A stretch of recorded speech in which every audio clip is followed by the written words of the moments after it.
Hey, I'm John Popper. And I'm Chandler Kinchla. I'm Brendan Hill. And I'm Tad Kinchla. Ben Wilson. And we're in Blues Traveler. Traveler.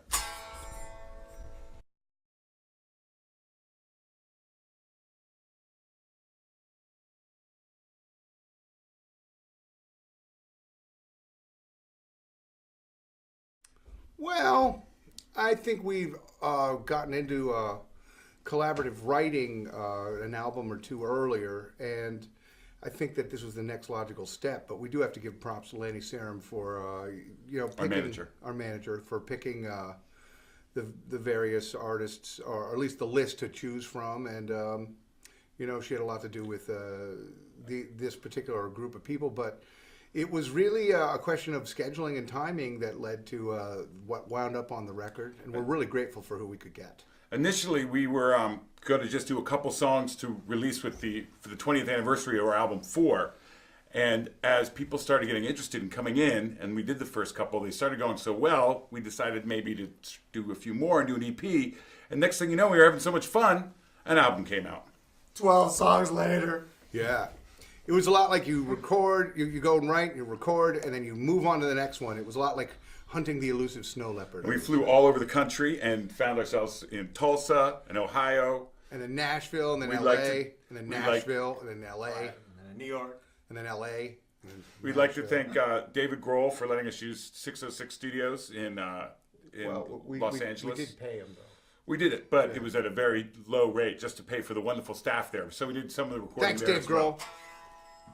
I find often it's good to mention Dave Grohl as often as possible. Dave Grohl.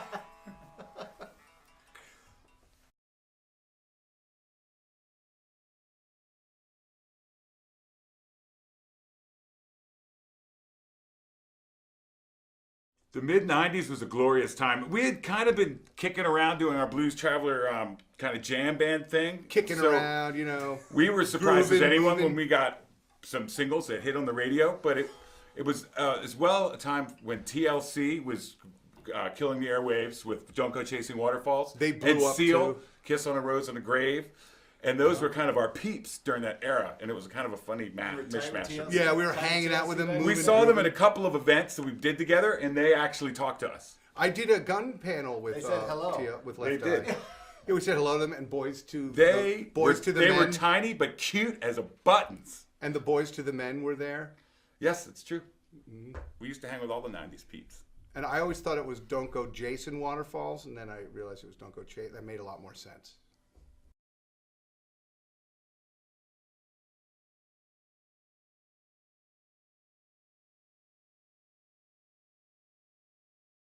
We're hopeful. It again is about scheduling, but yeah, I think we will if we can anytime. We're always interested in getting people up on stage with us, so we're going to accost as many people as we can. None of them are mad at us so 303's far. already been up there with us. So. Yeah. We did a great thing with 303 last year at Red Rocks. And we did the Today Show with Hanson, and there's something with the Dirty Heads coming up. We'll do whatever we can, whenever we can, wherever we can, however we can, whyever we can.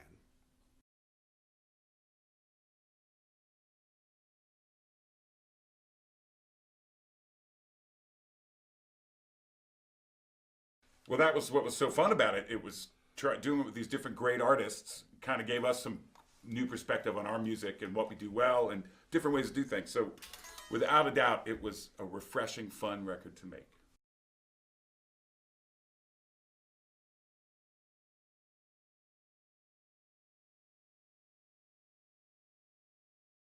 Learn to speak English so you'll understand what we're saying. Tad has some wisdom on this subject. Yes, you should play them the clip of me playing bass as often as possible. Buy our record as often as you can, wherever you can, however you can, whyever you can. So you can say in 15 years, I bought that record. And try to wear clothes. They arrest you after a certain age.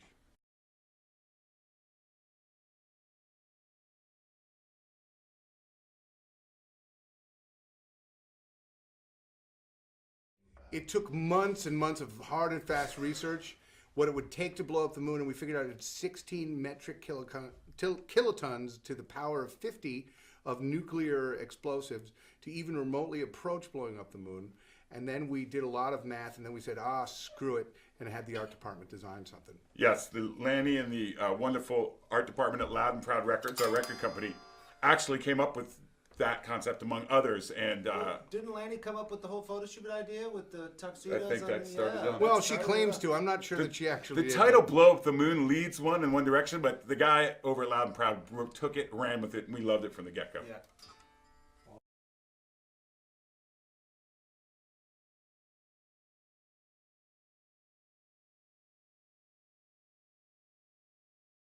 Apparently, because that's what we get recognized for as often as anything If you else want us to say in our yes. endeavors. Yeah, actually, people who've never heard of us, if you go, you remember that movie with the Amish bowling, that band at the end? That's us. It does have. I really grew that beard, method acting. Those were my sideburns, and I still kept the pants.